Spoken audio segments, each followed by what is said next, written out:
Hi hello friends, welcome to Anu Halli kitchen. ಸಾಮಾನ್ಯವಾಗಿ ಹಬ್ಬ ಆದಮೇಲೆ ಮನೆಗಳಲ್ಲಿ ಬಾಳೆಹಣ್ಣೆಲ್ಲ ಮಿಕ್ಕಿರುತ್ತಲ್ವ, ಆ ಮಿಕ್ಕಿರೋಂಥ ಬಾಳೆಹಣ್ಣನ್ನು ಉಪಯೋಗಿಸ್ಕೊಂಡು ಒಂದು ಸ್ವೀಟ್ ರೆಸಿಪಿನ ಶೇರ್ ಮಾಡ್ತಾ ಇದ್ದೀನಿ. ನಾನು ಸಹ ಫಸ್ಟ್ ಟೈಮ್ ಟ್ರೈ ಮಾಡ್ತಾ ಇರೋದು. ಟೇಸ್ಟ್ ಹೆಂಗಾಗಿತ್ತು ಅಂತಂದೇಳಿ ಲಾಸ್ಟಲ್ಲಿ ಹೇಳ್ತೀನಿ. ವಿಡಿಯೋನ ಸ್ಕಿಪ್ ಮಾಡದೆ ಕೊನೆವರೆಗೂ ನೋಡಿ. ಈಗ ಲೇಟ್ ಮಾಡೋದು ಬೇಡ, ರೆಸಿಪಿನ ಸ್ಟಾರ್ಟ್ ಮಾಡೋಣ. ಮೊದಲಿಗೆ ನಾನಿಲ್ಲಿ ಈ ಸ್ವೀಟ್ ಮಾಡೋದಕ್ಕೆ 4 ಬಾಳೆಹಣ್ಣು ತೊಗೊಂಡಿದ್ದೀನಿ. ನಿಮ್ಮ ಕಡೆ ಯಾವ ಬಾಳೆಹಣ್ಣು ಇರುತ್ತೋ ಅದನ್ನು ಹಾಕ್ಕೊಂಡು ಮಾಡ್ಕೋಬೋದು.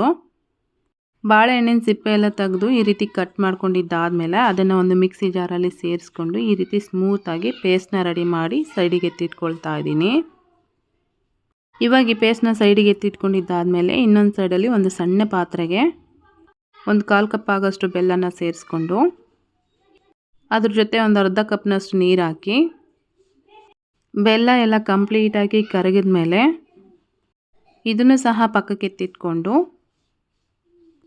ನೆಕ್ಸ್ಟ್ ಇನ್ನೊಂದು ಸೈಡಲ್ಲಿ ಒಂದು ಕಡಾಯಿಗೆ ಒಂದು 4 ಸ್ಪೂನ್ ಆಗೋಷ್ಟು ಎಣ್ಣೆ, ಹಾಗೆಯೇ ಅದ್ರ ಜೊತೆಗೆ ಒಂದು 4 ಸ್ಪೂನ್ ಆಗೋಷ್ಟು ತುಪ್ಪನ ಸೇರಿಸ್ಕೊಳ್ತಾ ಇದ್ದೀನಿ. ಎಣ್ಣೆ ತುಪ್ಪ ಎಲ್ಲ ಚೆನ್ನಾಗಿ ಬಿಸಿ ಆದಮೇಲೆ 1 ಕಪ್ ಆಗೋಷ್ಟು ಮೈದಾನ ಹಾಕ್ಕೊಂಡು ಒಂದು 2ರಿಂದ 3 ನಿಮಿಷ ಚೆನ್ನಾಗಿ ರೋಸ್ಟ್ ಮಾಡ್ಕೋಬೇಕು. ಇದು ಯುಗಾದಿ ಹಬ್ಬ ಆದಮೇಲೆ ಮಾಡಿರೋಂಥ ವಿಡಿಯೋ ಆಗಿರುತ್ತೆ, ಸ್ವಲ್ಪ ಲೇಟಾಗಿ ಅಪ್ಲೋಡ್ ಮಾಡ್ತಾ ಇದ್ದೀನಿ. ಒಂದು 2ರಿಂದ 3 ನಿಮಿಷ ಚೆನ್ನಾಗಿ ಇದನ್ನು ಈ ರೀತಿ ರೋಸ್ಟ್ ಮಾಡ್ಕೊಂಡಿದ್ದಾದಮೇಲೆ ನಾವು ಆಗಲೇ ರುಬ್ಬಿ ಎತ್ತಿಟ್ಕೊಂಡಿರೋಂಥ ಬನಾನಾ ಪೇಸ್ಟ್ ಏನಿತ್ತಲ್ವ ಅದನ್ನು ಇದರಲ್ಲಿ ಸೇರಿಸ್ಕೊಳ್ತಾ ಇದ್ದೀನಿ. ಬಾಳೆಹಣ್ಣು ರುಬ್ಕೊಂಡಿದ್ದಾದಮೇಲೆ ಒಂದು 2ರಿಂದ 3 ನಿಮಿಷಕ್ಕೆ ಈ ರೀತಿ ಬಾಳೆಹಣ್ಣಿನ ಪೇಸ್ಟ್ ಎಲ್ಲ ಕಲರ್ ಚೇಂಜ್ ಆಗಿಬಿಡುತ್ತೆ. ಪೇಸ್ಟ್ ಎಲ್ಲ ಹಾಕ್ಕೊಂಡಿದ್ದಾದಮೇಲೆ ಇದರಲ್ಲಿರ್ತಕ್ಕಂಥ ಹಸಿ ಸ್ಮೆಲ್ಲೆಲ್ಲ ಹೋಗೋವರೆಗೂ ಮತ್ತೆ ಒಂದು 2ರಿಂದ 3 ನಿಮಿಷ ಇದನ್ನು ಚೆನ್ನಾಗಿ ಈ ರೀತಿ ಮಿಕ್ಸ್ ಮಾಡ್ಕೊಳ್ತಾ ಇರಬೇಕು. ಹಾಗೆ ಬಾಳೆಹಣ್ಣಿನ ಪೇಸ್ಟು ಹಾಗೆಯೇ ಹಿಟ್ಟೇನಿತ್ತಲ್ವ ಅದು ಚೆನ್ನಾಗಿ ಮಿಕ್ಸಪ್ ಆಗಬೇಕು. ಈ ರೀತಿ ಎಲ್ಲ ಗಟ್ಟಿ ಆಗ್ತಾ ಬರಬೇಕಾದ್ರೆ ಬೆಲ್ಲದ ಪಾಕ ಏನು ಮಾಡಿ ಇಟ್ಕೊಂಡಿದ್ವಲ್ವ ಅದನ್ನು ಇದರಲ್ಲಿ ಸೇರಿಸ್ಕೊಂಡು ಒಂದು ಚಿಟಿಕೆಯಷ್ಟು ಫುಡ್ ಕಲರ್ನ ಆ್ಯಡ್ ಮಾಡ್ಕೊಳ್ತಾ ಇದ್ದೀನಿ. ಬೆಲ್ಲದ ಪಾಕನ ಹಾಕಿದ ಮೇಲೆ ಕೈ ಬಿಡದೇ ಈ ರೀತಿ ಎಲ್ಲ ಚೆನ್ನಾಗಿ ಮಿಕ್ಸ್ ಮಾಡ್ಕೊಳ್ತಾ ಇರಬೇಕು, ಇಲ್ಲಾಂದರೆ ಅದು ಗಂಟಾಗೋ ಚಾನ್ಸಸ್ ಇರುತ್ತೆ.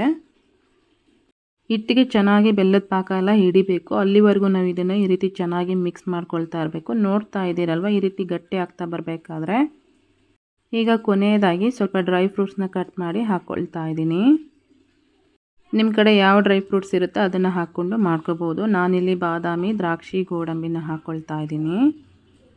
ಈ ರೀತಿ ಡ್ರೈ ಫ್ರೂಟ್ಸ್ನ ಹಾಕ್ಕೊಂಡು ಮಿಕ್ಸ್ ಮಾಡ್ಕೊಂಡಿದ್ದಾದಮೇಲೆ ಕೊನೆಯದಾಗಿ 1 ಸ್ಪೂನಷ್ಟು ತುಪ್ಪನ ಆ್ಯಡ್ ಮಾಡಿಕೊಂಡು, ತುಪ್ಪ ಇಷ್ಟಪಡೋರು ಕಂಪ್ಲೀಟಾಗಿ ಈ ರೆಸಿಪಿನ ತುಪ್ಪದಲ್ಲೇ ಪ್ರಿಪೇರ್ ಮಾಡ್ಕೋಬೋದು.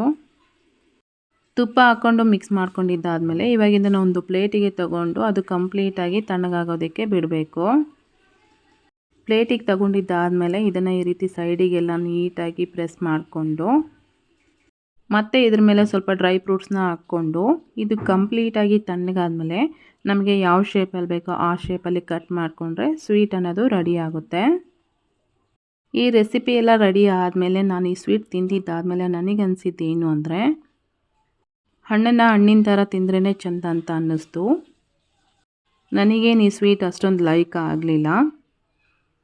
ಈ ಸ್ವೀಟ್ ಎಲ್ಲ ರೆಡಿ ಆದಮೇಲೆ ಪಕ್ಕದ ಮನೆಯವ್ರಿಗೆ ಕೊಟ್ಟಾಗ ಅವ್ರು ಏನು ಹೇಳಿದರು ಅಂತಂದರೆ ಓಕೆ ಪರವಾಗಿಲ್ಲ ತಿನ್ಬೋದು, ಚೆನ್ನಾಗೇ ಇದೆ ಅಂತ ಹೇಳಿದರು. ಸೊ ಕೆಲವೊಬ್ಬರಿಗೆ ಒಂದೊಂದು ಥರ ಸ್ವೀಟ್ ಎಲ್ಲ ಇಷ್ಟ ಆಗುತ್ತಲ್ವ.